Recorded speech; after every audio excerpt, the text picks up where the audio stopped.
वाहिगुरु जी का खालसा वाहिगुरु जी की फतेह। ज्ञान खंड मह ज्ञान प्रचंड, तिथै नाद विनोद कोड आनंद।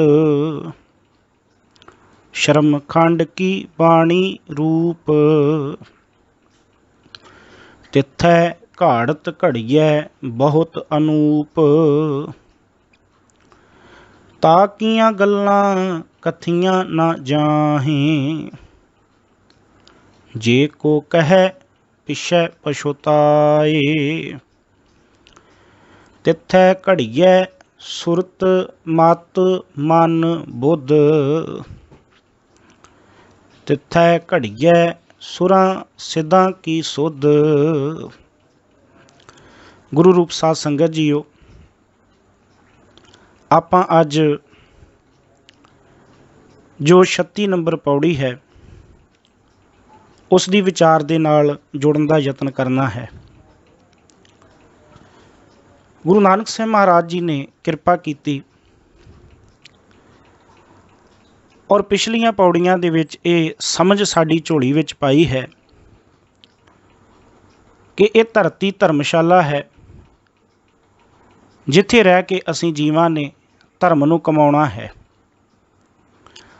ਧਰਮ ਨੂੰ ਕਮਾਉਣਾ ਹੈ ਭਾਵ ਆਪਣੇ ਜੀਵਨ ਦੇ ਫਰਜ਼ਾਂ ਨੂੰ ਸਮਝਣਾ ਹੈ, ਆਪਣੇ ਜੀਵਨ ਨੂੰ ਇੱਕ ਨੇਮ ਦੇ ਵਿੱਚ ਨਿਯਮ ਦੇ ਵਿੱਚ ਲਿਆਉਣ ਦਾ ਯਤਨ ਕਰਨਾ ਹੈ। ਆਪਣੇ ਉੱਠਣ ਬੈਠਣ ਸੌਣ ਜਾਗਣ ਚੱਲਣ ਫਿਰਨ ਦੇ ਵਿੱਚ ਇੱਕ ਵਿਧੀ ਵਿਧਾਨ ਲਾਗੂ ਕਰਨਾ ਹੈ। ਆਪਣੇ ਸੁਣਨ ਆਪਣੇ ਵੇਖਣ ਦੇ ਵਿੱਚ ਆਪਣੇ ਬੋਲਣ ਦੇ ਵਿੱਚ ਇੱਕ ਨਿਯਮ ਲਾਗੂ ਕਰਨਾ ਹੈ। ਤੇ ਜਦੋਂ ਅਸੀਂ ਆਪਣੇ ਜੀਵਨ ਦੇ ਵਿੱਚ ਉਹ ਨਿਯਮ ਲਾਗੂ ਕਰ ਦਿੱਤੇ, ਉਸ ਦਿਨ ਅਸੀਂ ਧਰਮਖੰਡ ਦੇ ਵਾਸੀ ਬਣ ਜਾਵਾਂਗੇ। ਫਿਰ ਉਹ ਧਰਮਖੰਡ ਦਾ ਵਿਦਿਆਰਥੀ ਗਿਆਨ ਖੰਡ ਦੇ ਵਿੱਚ ਪ੍ਰਵੇਸ਼ ਕਰਦਾ ਹੋਇਆ ਕਾਦਰ ਦੀ ਰਚੀ ਹੋਈ ਇਸ ਕੁਦਰਤ ਦੇ ਵਿੱਚੋਂ ਉਸ ਕਾਦਰ ਦੇ ਦਰਸ਼ਨ ਕਰਦਾ ਹੋਇਆ ਉਸ ਕਾਦਰ ਦਾ ਗਿਆਨ ਕੁਦਰਤ ਦੇ ਵਿੱਚੋਂ ਪ੍ਰਾਪਤ ਕਰਦਾ ਹੈ। ਹਰੇਕ ਜੀਵ ਦੇ ਵਿੱਚ ਉਸ ਅਕਾਲ ਪੁਰਖ ਪਰਮਾਤਮਾ ਦੀ ਜੋਤ ਨੂੰ ਦੇਖਦਾ ਹੈ, ਤੱਕਦਾ ਹੈ। ਨਾ ਕੋ ਬੈਰੀ ਨਹੀਂ ਬੇਗਾਨਾ ਸਗਲ ਸੰਗ ਹਮ ਕੋ ਬਨਿਆਈ ਦੇ ਸਿਧਾਂਤ 'ਤੇ ਚੱਲਦਾ ਹੋਇਆ ਫਿਰ ਇਹ ਸ਼ਬਦ ਕਹਿੰਦਾ ਹੈ ਕਿ ਨਾਨਕ ਅੰਤ ਨਾ ਅੰਤ, ਉਸ ਕਰਤੇ ਦਾ ਕੋਈ ਅੰਤ ਨਹੀਂ ਪਾ ਸਕਦਾ। ਹੁਣ ਜਿਹੜਾ ਵਿਦਿਆਰਥੀ ਧਰਮ ਖੰਡ ਤੋਂ ਬਾਅਦ ਗਿਆਨ ਖੰਡ ਦਾ ਵਾਸੀ ਬਣਿਆ, ਉਹ ਗਿਆਨ ਖੰਡ ਤੋਂ ਬਾਅਦ ਆਪਣੇ ਜੀਵਨ ਦੇ ਵਿੱਚ ਘਾਲਣਾ ਘਾਲਦਾ ਹੈ, ਮਸ਼ੱਕਤ ਘਾਲਦਾ ਹੈ ਤੇ ਉਹ ਸ਼ਰਮ ਖੰਡ ਦੇ ਵਾਲੇ ਰਸਤੇ ਦੇ ਉੱਤੇ ਚੱਲਦਾ ਹੋਇਆ ਸ਼ਰਮ ਖੰਡ ਦਾ ਵਾਸੀ ਬਣਦਾ ਹੈ ਔਰ ਸ਼ਰਮ ਖੰਡ ਦੇ ਵਿੱਚ ਆਪਣੇ ਜੀਵਨ ਦੀ ਉਹ ਘਾੜਤ ਘੜਦਾ ਹੈ।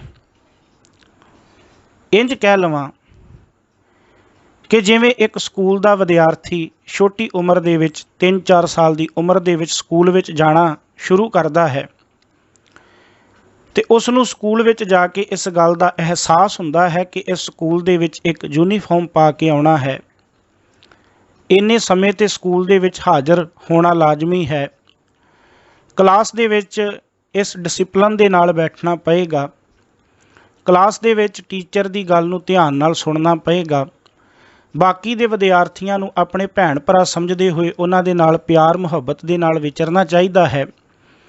ਫਿਰ ਉਹ ਵਿਦਿਆਰਥੀ ਜਿਵੇਂ ਆਪਣੇ ਫਰਜ਼ਾਂ ਨੂੰ ਪਛਾਣ ਲੈਂਦਾ ਹੈ, ਉਹ ਸਕੂਲ ਦਾ ਵਿਦਿਆਰਥੀ ਅਖਵਾ ਸਕਦਾ ਹੈ। ਪਰ ਉਸ ਸਕੂਲ ਦੇ ਵਿੱਚ ਵਿਦਿਆਰਥੀ ਤੇ ਅਣਗਿਣਤ ਨੇ, ਪਰ ਉਹਨਾਂ ਵਿਦਿਆਰਥੀਆਂ ਦੇ ਵਿੱਚ ਕਈ ਵਿਦਿਆਰਥੀ ਬਹੁਤ ਹੁਸ਼ਿਆਰ ਨੇ ਤੇ ਕਈ ਬਹੁਤ ਨਲਾਇਕ ਨੇ। ਨਿਯਮਾਂ ਨੂੰ ਭਾਵੇਂ ਸਾਰੇ ਮੰਨ ਰਹੇ ਨੇ, ਯੂਨੀਫਾਰਮ ਪਾ ਕੇ ਵੀ ਆ ਰਹੇ ਨੇ, ਸਮੇਂ 'ਤੇ ਵੀ ਆ ਰਹੇ ਨੇ, ਕਲਾਸ ਵਿੱਚ ਚੁੱਪ ਕਰਕੇ ਵੀ ਬੈਠਦੇ ਨੇ, ਸਕੂਲ ਦੇ ਨਿਯਮਾਂ ਨੂੰ ਮੰਨ ਰਹੇ ਨੇ, ਪਰ ਫਿਰ ਵੀ ਕਈ ਵਿਦਿਆਰਥੀ ਪੜ੍ਹਾਈ ਦੇ ਵਿੱਚ ਬਹੁਤ ਹੁਸ਼ਿਆਰ ਨੇ ਤੇ ਕਈ ਬਹੁਤ ਪਿੱਛੇ ਨੇ।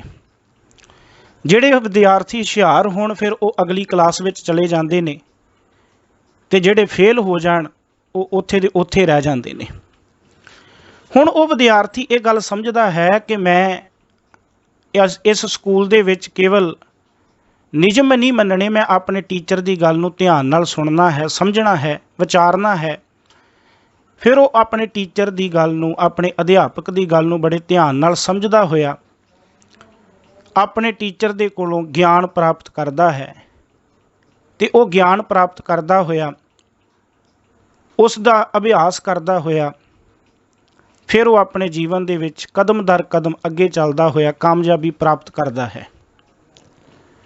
ਹੁਣ ਉਹਨੂੰ ਸਾਹਿਬ ਜੀ ਕਹਿੰਦੇ ਕਿ ਮਿਹਨਤ ਵੀ ਕਰਨੀ ਪੈਂਦੀ, ਉਸ ਵਿਦਿਆਰਥੀ ਨੂੰ ਮਿਹਨਤ ਕਰਨੀ ਪਏਗੀ। ਜੇ ਇਕੱਲਾ ਟੀਚਰ ਦਾ ਪੜ੍ਹਾਇਆ ਸਕੂਲ ਹੀ ਵੇਖੇ, ਧਿਆਨ ਦੇਵੇ, ਪਰ ਉਹ ਮਿਹਨਤ ਨਾ ਕਰੇ, ਘਾਲਣਾ ਨਾ ਘਾਲੇ, ਫਿਰ ਵੀ ਗੱਲ ਨਹੀਂ ਬਣੇਗੀ।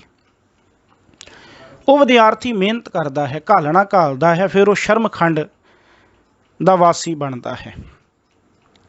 ਜਿੱਥੇ ਇਹ ਅਧਿਆਤਮਕਤਾ ਦੀ ਗੱਲ ਆਪਾਂ ਕਰ ਰਹੇ ਹਾਂ, ਉੱਥੇ ਉਦਾਹਰਨ ਦੇ ਤੌਰ 'ਤੇ ਆਪਾਂ ਦੁਨਿਆਵੀ ਉਦਾਹਰਨ ਲੈ ਕੇ ਇਸ ਗੱਲ ਨੂੰ ਬੜੇ ਸੌਖੇ ਤਰੀਕੇ ਦੇ ਨਾਲ ਸਮਝਣ ਦਾ ਯਤਨ ਕੀਤਾ ਹੈ। ਹੁਣ ਉਹ ਵਿਦਿਆਰਥੀ ਧਰਮਖੰਡ ਤੋਂ ਬਾਅਦ ਗਿਆਨ ਖੰਡ ਅਤੇ ਗਿਆਨ ਖੰਡ ਤੋਂ ਬਾਅਦ ਸ਼ਰਮਖੰਡ ਦੀ ਕਲਾਸ ਤੱਕ, ਜਮਾਤ ਤੱਕ ਪਹੁੰਚਿਆ। ਸਭ ਕਹਿੰਦੇ ਇੱਥੇ ਤੱਕ ਪਹੁੰਚ ਕੇ ਉਹਦੇ ਅੰਦਰ ਇਹ ਗੁਣ ਆ ਜਾਂਦਾ ਹੈ ਕਿ ਉਹ ਹੁਣ ਕੇਵਲ ਲੈਣਾ ਨਹੀਂ ਜਾਣਦਾ, ਉਹ ਆਪਣੇ ਬਾਕੀ ਸਾਥੀਆਂ ਦੇ ਵਿੱਚ ਵੰਡਦਾ ਵੀ ਹੈ, ਦਿੰਦਾ ਵੀ ਹੈ। ਉਹਦਾ ਪਰਉਪਕਾਰੀ ਸੁਭਾਅ ਬਣ ਜਾਂਦਾ ਹੈ।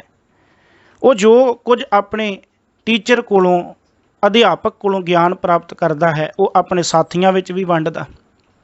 ਇੰਝ ਕਹਿ ਲਈਏ ਕਿ ਜੋ ਗਿਆਨ ਉਸਨੇ ਪ੍ਰਮਾਤਮਾ ਬਾਰੇ, ਕੁਦਰਤ ਦੇ ਵਿੱਚੋਂ ਪ੍ਰਾਪਤ ਕੀਤਾ, ਉਹ ਦੂਜਿਆਂ ਵਿੱਚ ਵੀ ਵੰਡਦਾ ਹੈ।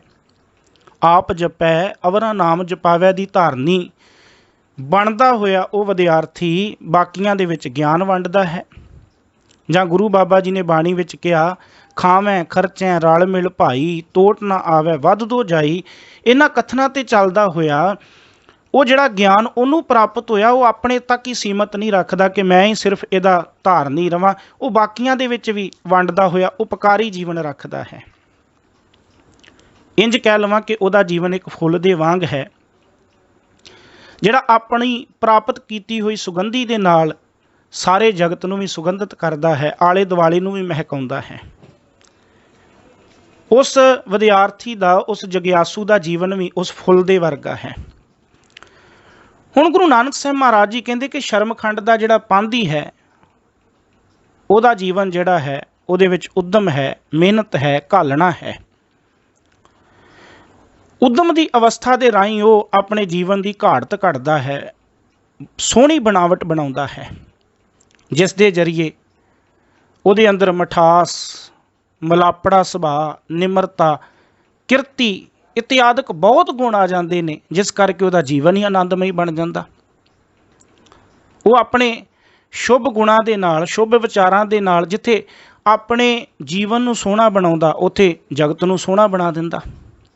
ਉਹਦੀ ਸੁਰਤ, ਉਹਦੀ ਮੱਤ ਉੱਚੀ ਹੋ ਜਾਂਦੀ ਹੈ। ਇੰਝ ਕਹਿ ਲਈਏ ਕਿ ਉਹਨੂੰ ਬੁਰੇ ਤੇ ਭਲੇ ਦੀ ਸਮਝ ਆ ਜਾਂਦੀ ਹੈ।